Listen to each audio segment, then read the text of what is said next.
Good morning. It's Good morning. Thursday and time for Pivot Point Live. Welcome, Tracy. How you doing today? I am doing wonderful today. Had a great early morning call today, and it's really pumped me up. And I'm excited always on Thursdays because I get to meet with my good friend Paul Routhier. Someday we're going to have to tell the story behind your name of Behind my all the name, the French. story behind the name. Yeah, there's a story behind my name, but I think my family tree has people hanging from Oh, I think mine does too. I'm sure. it. The French fur traders were not nice people. Um, so yeah. So it is Thursday. Some crazy stuff happening around, but we're going to talk about, I think you wanted to talk about today about scaling and which comes down to, inputs and outputs, right? hmm So talk to me. What exactly do you want to talk about from the scaling perspective? So, okay, so I think in my own business, I'm coming to this place right now where I scaled to this level, and I knew that level. I mean, like it wasn't giving me everything. Then I had to go to a new level, and that meant hiring people in and everything. But then I'm at this level currently where I'm anticipating. I'm super busy right now, and I think I'm busy in the things that fill me with energy and stuff like that. But the monetary is not like I'm never going to reach that goal doing this. So I've got to do something different. So I don't know, so I'm not hitting my lid, but I'm going to get close. And so I need to raise that lid up higher. And I know that has something to do with scaling. And I heard something, I think it was either Timothy Ferriss or James Clear. They talked about to get a good deal in your business, you've got to delegate, eliminate, automate to liberate. So DEAL. So it's a great deal when you can delegate, eliminate, automate, or liberate. And I've always reflected back on that when you think about scaling, but that's the depth that I know. I mean, what am I doing that I could delegate? What am I doing that I shouldn't be doing that I can eliminate? What needs to be automated? And then I'll feel that liberation. So I'm just feeling a little bit like, and I've been coaching a couple of, what I'm struggling with is usually what I find out what's happening in other people's business too. So I'm just thinking, let's roll with some scaling. And you said something recently on one of our shows about inputs and outcomes and outputs, and just that triggered a thought with me and you this morning, and with the one who works behind the scene for us. And I just thought that would be a great thing to be talking about because it's uppermost in my mind for sure. Yeah. I mean, inputs and outputs. So I always bring this back. I did a lot of work in my early career in the energy industry, and it kind of tied into business operations.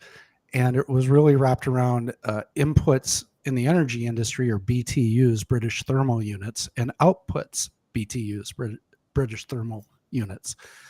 And the key to generating energy is being able to have the outputs, the BTUs, be way more than the inputs. So, and much like business, you have to have the input, your time, your money, create the outputs, which is revenue, right? So it's the same idea. With the least amount of inputs, you want to create the most amount of output. So if you think of this like a car engine, if you're thinking about your business like it's an engine, and instead of the exhaust being exhaust, it's actually revenue, right? And you want to get the most MPG out of that engine that you can.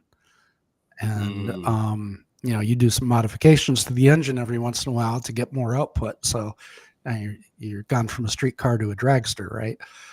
You're gonna go from a 4-cylinder to a 6-cylinder to an 8-cylinder to a 10, and then get your Lamborghini out with the big 12, right? So you're changing as you grow your business. You're kind of modifying the engine to take, even, and the car metaphor really works, because once you get to the Lamborghini, you're sucking a lot more gas, but your average puts out a lot more horsepower. Right? So it's not just a gas to cylinder. It's how efficient you burn that gas and how much horsepower you can get out. So right now you're at a 4-cylinder, right? You're running yourself. You've got your VW Beetle. You're kind of cruising along, and you roll up on this drag race, and you got your VW Beetle, and the guy's driving a Lamborghini, and you're trying to figure out that you do all the maintenance on your Volkswagen. You're changing the tires. You're changing the spark plugs and doing all that stuff, and he's got a team of 4 people running around his car, putting it together and checking all the parts and making sure that the output's going really hard. So the key to scaling is to understand, the first rule of scaling is to replicate yourself.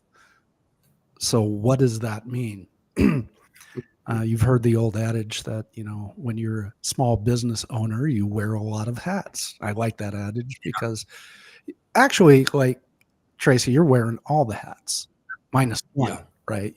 You've got Gavin wearing one of the hats, which is your kind of your scheduling technology hat. But beyond that, you're just there. So you're coming to your ceiling as you put, what do you do next, right? So first thing you got to kind of do a skills assessment on yourself. Right? It's like, what am I good at? What do I enjoy doing? Right. What don't I enjoy doing? What do I know how to do? And what do I want to know how to do? Right? You kind of put it all on the side, and that starts giving you an idea what you can move off of your plate, and then to identify resources to get those things done, right? Whether you're, if you're small and you're just starting at that scaling operation, we've come into a time where subcontracting is very heavy. You don't really think about hiring a full-time person to do any specific process until you get to the scale where you're going to need that service full-time. So you got to sit down and, like, second thing is, are your processes mapped out? Do you know exactly how you do everything that you do? Are they proven and repeatable, replicatable, right? Because if you bring on someone, you have to be able to tell them what and how to do what you need to get done. This is where most people just really struggle, because they haven't identified their processes, and then they go into this and they hire a subcontractor expecting some sort of magic that this person's going to come in and know how to do what you need done in your business and the way you do it. Now, if you're hiring to build a process and you want someone else's input, that makes sense. But if your expectation is that they know how you want it done and what that proven process is, and you haven't documented it, you're going to have a heck of a time training them into it. So it's, that first scaling point's really a pain point, because you run into things like founder's dilemma, right? You have, you don't trust everybody is going to do it like the 120% you put into it. And that's the first hurdle that most people get into. And then because they haven't documented processes and they don't have a clear training path for the subcontractor or even their first hire, then they get frustrated with that because it fails. And then they get confirmation bias that no one can do it like I do it. Right. So, there's some things that you have to wrestle with, like, okay, but if you think about it, when you're scaling, when you're starting to scale, I don't need someone to be 100%. I need 2 people to be 80%. And if I have 2 people that are 80% of my 100%, I'm getting 160%. Right. Okay. And we're talking now we're adding cylinders to the engine, right? That Volkswagen can only go 70 miles an hour, but you add 2 cylinders to it. Now you're up to 120, and you're starting to get economies of scale out of your gas that you're pumping into it based on the configuration of the engine. Same with the business, is based on the configuration of the business, you start reaching economies of scale and scaling the business. Mm-hmm. Boy, I'm gonna get off of my soapbox here for a second. I'm sorry. No, I love it. So what I recognize in that is two keys to scaling is you got to replicate yourself, and there's a process going through that, and then you got to document your processes. Like so if you're going to replicate yourself, bring somebody in, they need to know this is how you want things done. And you're right. Most businesses that I've dealt with, and even in my own business, you just do it, right? Because you know how to do it. You've worked through it, but you've never taken the time to put this into a file, put this into a document to where you can teach somebody. You remain an unconscious competent. You're doing it and you're very effective at it, but to teach somebody else you don't know because you've never documented that thing. That's a big component. And I'll add one thing to that, because you said something very interesting there. The competent, the subconscious competent. Mm-hmm. How do you really know it's the most effective way to do it? Oh, beautiful. Right. I mean, it's within the process of documentation that you actually look at what you're doing, and you have those aha moments going, oh, I could do this so much different, and it would be so much better and so much more efficient. That's an unintended benefit of documenting the process, because you actually get to step back and look at the process as a whole. And am I doing it in the most efficient way? Am I getting the MPG out of the engine that I could be getting? Oh no, I need more air coming into the carburetor, the injection system, so that I can burn the fuel more efficiently. You're going to find that out in the documentation process. So so documenting the process, is there a secret to it? Is it just like, okay, let me think about like what is it that I do? Is there like a strategy for documenting your process? I hear the biggest excuse I hear for documenting process is I don't have the time. So I'm going to give you a hack for the time. All right. There is that. You can document the process while doing the process. And it's pretty simple. Here's the hack. You open up Microsoft Word and turn on the microphone. And as you're doing the processes, you talk to the Microsoft Word, and it will fill out the document. Now it's going to be all squirrely, and you can take that whole thing and you copy it and you paste it in the Chat GPT, and you give Chat GPT a prompt.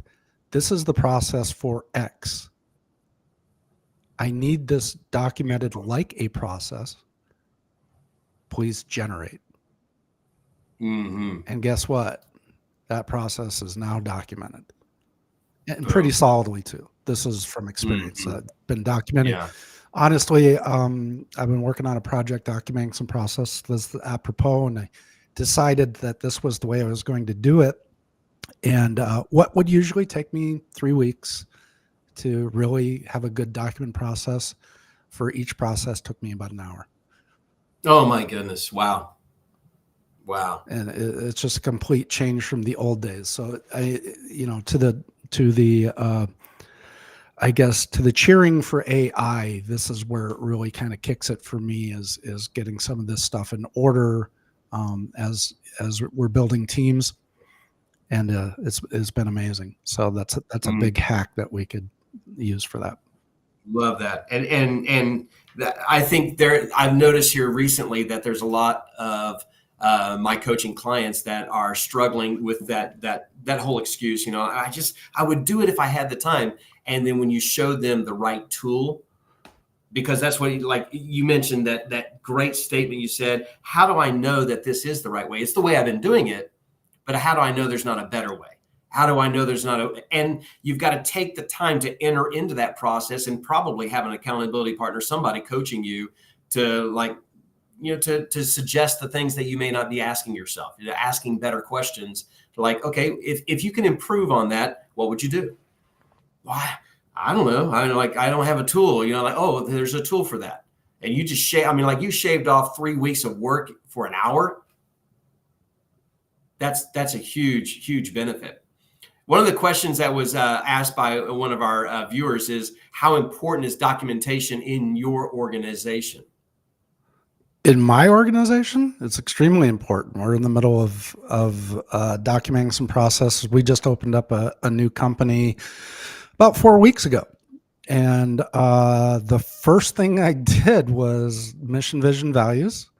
And then, which also there's a employee indoctrination document that's there, which includes the mission, vision, values, employee behavior, communication.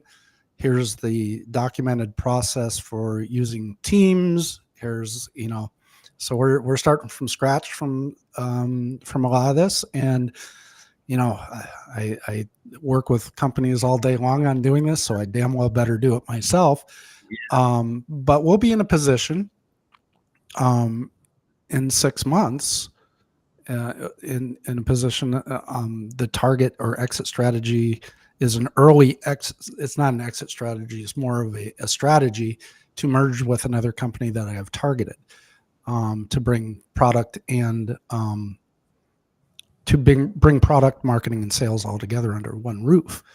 And so I'm putting the processes together so that at that time we're more valuable.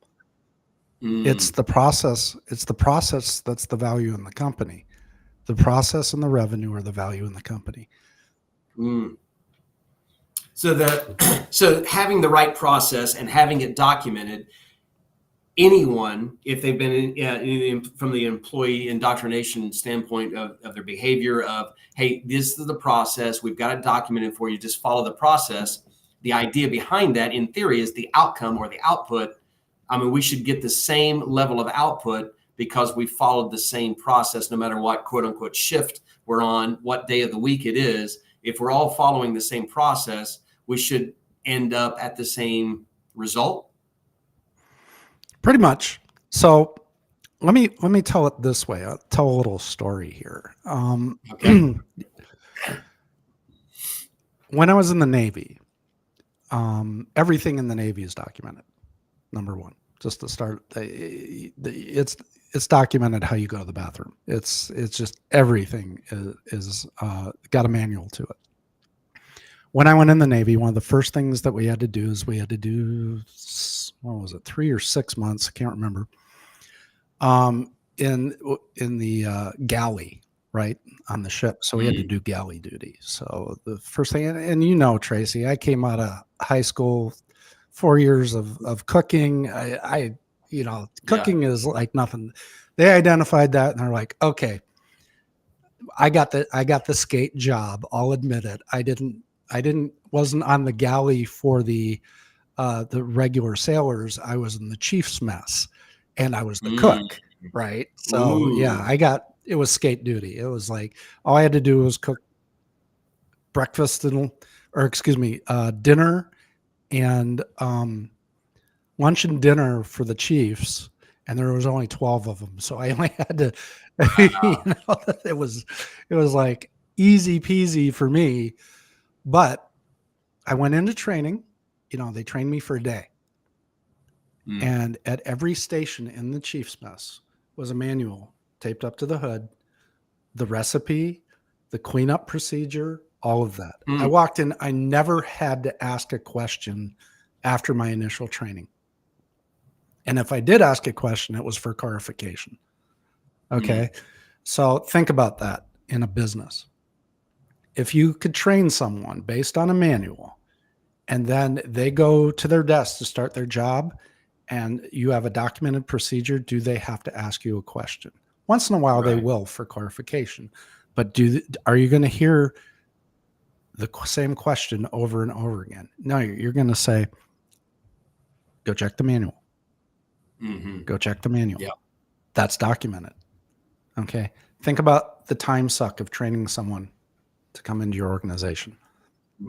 And if Right. you had that piece of data to hand them to say, if you run into issues, check the manual first, and if it's unclear, come and ask me. How many hours is that going to save? How many distractions is that going to stop as you're bringing that person or that subcontractor on board? You tell me. Oh, huge. Yeah. Yeah. My mind went to the days of being a director at Chick-fil-A.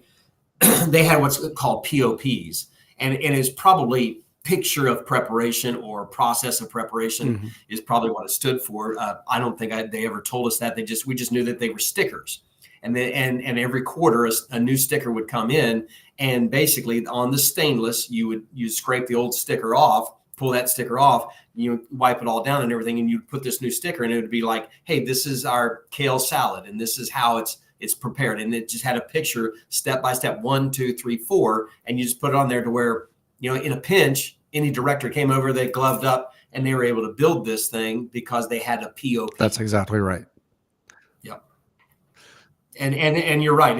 No one had to, you saw the picture, you were able to put it together. And a lot of instruction manuals from all the toys that I've built from the days when my oldest son, who's 26, when he was a kid, and this exhaustive words instruction manual to what they do today with a picture. They say way more. Putting a dresser together today is super easier than it was, 35 years ago, because they just use words. Now they use the actual pictures that are in there, and they show this bolt goes through this washer to this nut in this spot. Yeah, back in the Navy, we used to do what's called PMS, or preventative maintenance system. And we were working on equipment we never touched before, right? It's one of the reasons I like, YouTube so much. If I need to do something that I've never done before, I can watch a video. I know exactly how to do it. Well, the PMS system was pre-YouTube, and it was in writing, pictures of the parts, pictures of how to take it apart, step-by-step instructions to take it apart, and then step-by-step instructions to put it back together.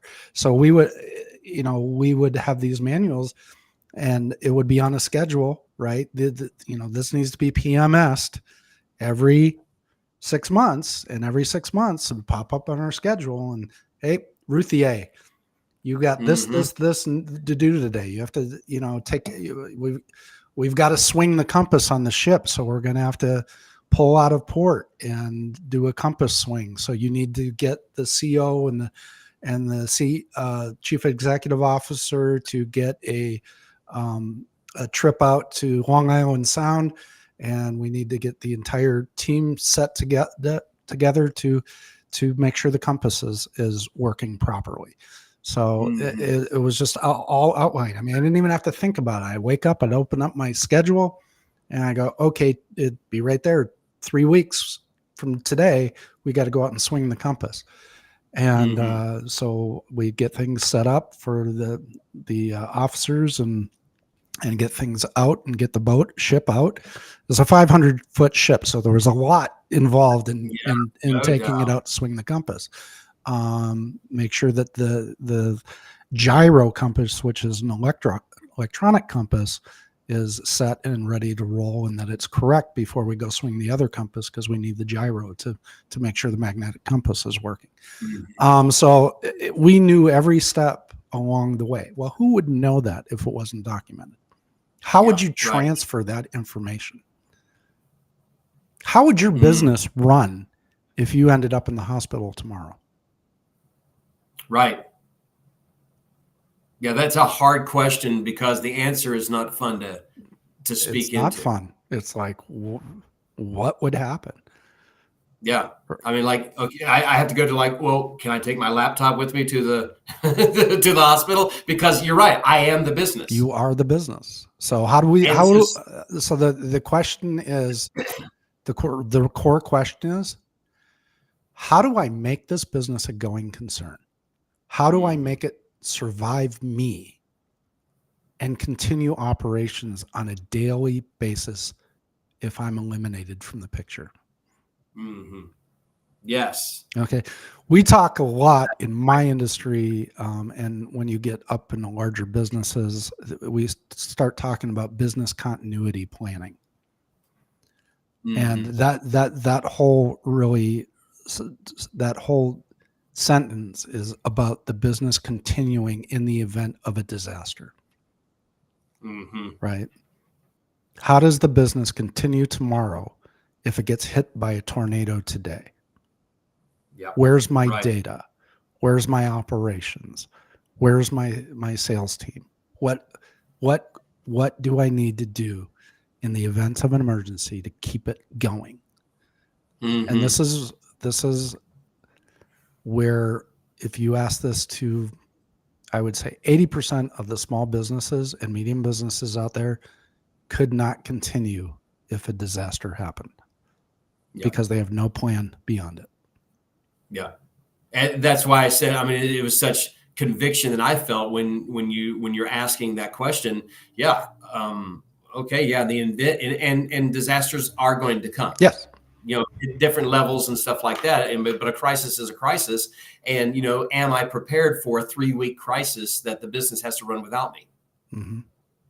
Likely, I would venture to say that very few businesses are prepared to go an entire month, 30 days without the one who's operating the business, especially if they don't have any documentation and their processes. I mean, like, how do I open the store? How do I, who do I call for this vendor, and how do I approach them? How do I contact them, and so forth? It's interesting, and I think it's a state of mind, is understanding that disasters will come, and I say it's a state of mind because I even think that way about my house. It's like, Mm, how will my house run in the event of a disaster? So I have an mm, automated backup generator sitting on my house. I have a reverse osmosis water system in my mm. house. It's like, okay, now I can run 30 days, on whether Wow. it's natural gas that's coming in the house, or a 100-pound propane tank can run that Mm, generator, and it's set up to run both ways so that my house can continue to have power, and my kids are safe and all of that stuff in the event of a disaster. To mm. me, a lot of people go, "Oh, you spend a lot of money on that big backup generator." I'm like, yeah. How many times have my neighbors been over at my house during a power outage?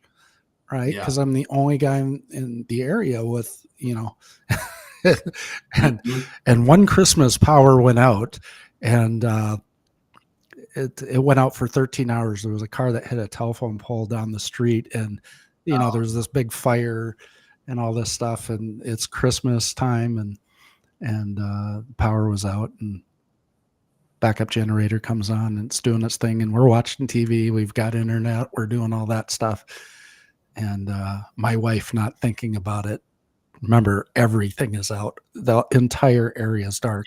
She turns on the Christmas lights outside. And I'm like, we can't do that, honey. We can't do you are that. a beacon of hope. No, we're like, they're going to be pissed. That's just rubbing it in. But, Yeah. yeah, the next door neighbors have 2 little kids. Come on over, Mm, keep warm. But, um, it's the same idea behind the business. It's like, yeah. when all the businesses are out around you, you can turn your Christmas lights on and say, hey, I'm still What in a operation. yeah. Okay. What a a great illustration for developing a 30-day business runs without me plan. I mean, like, what is that crisis plan, or crisis management plan? What is the management plan for your business running without you on, auxiliary power for 30 days? And, like, for you, I mean, I had this vision of this whole dark street, and yet here's the Christmas lights on this one house. For all the other quote unquote businesses are shut down, but here's one running business as usual. Right. And this goes back to the original discussion, scaling. Okay. This is part of that scaling equation, is having a business continuity plan. How's the business run without you? Because ultimately, at the end of the day, once you start scaling and you've replicated yourself fully through multiple other people, and that disaster happens, that, Tracy goes to the hospital or, got in a car accident or whatever, and the next day you have the peace of mind to know that your business is operating without you, that your income has not been cut because you got in an accident, and because you trust, and the vision, mission, and values are embodied in the people that you've brought on board, and your business continues. And that's the story. That's not only scaling the revenue, but scaling the process and the business so that it can run as a going concern without your involvement. Man, what a powerful message, especially when I'll butcher the statistics. Some 8.5 million business owners are mom and pop. I mean, it's just them. And if they go down, like you said, in a crisis, so does their business, so does their revenue, so growing a team. And we talked about replicating yourself, and then having those documented, proven processes that those that are replicating you can continue to do at least 80% of the value that you would do that you were in the business, and that'll have to be enough. Yeah. I mean, how many businesses, so to bring this down to small business, because I'm talking, think about this, the most simple process, taking money.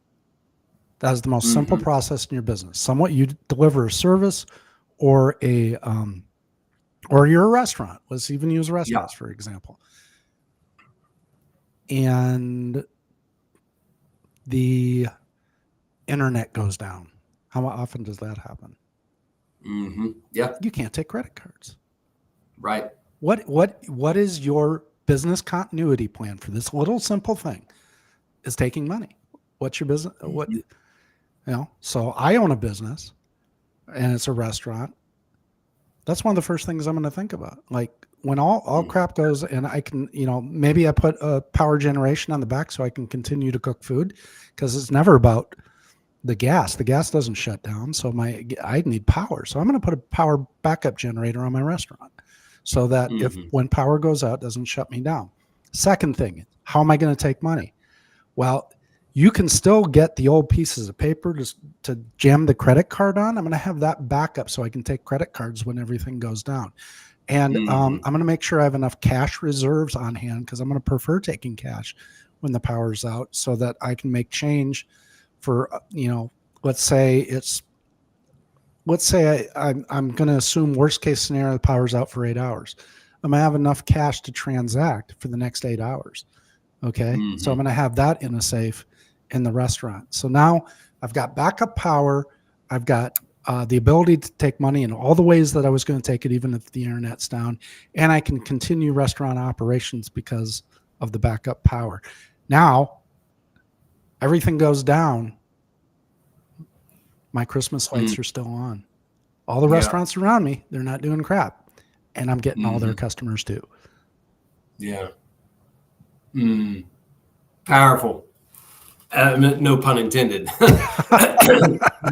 But it's great thinking. And like, I mean, I wouldn't know that coming out of like what I'm putting into the business, the outcome is going to be, which helps me to dominate in my sector, because likely, how many do you think are actually thinking this term? Nobody. As far very as few. I should not say nobody, because that's a disservice.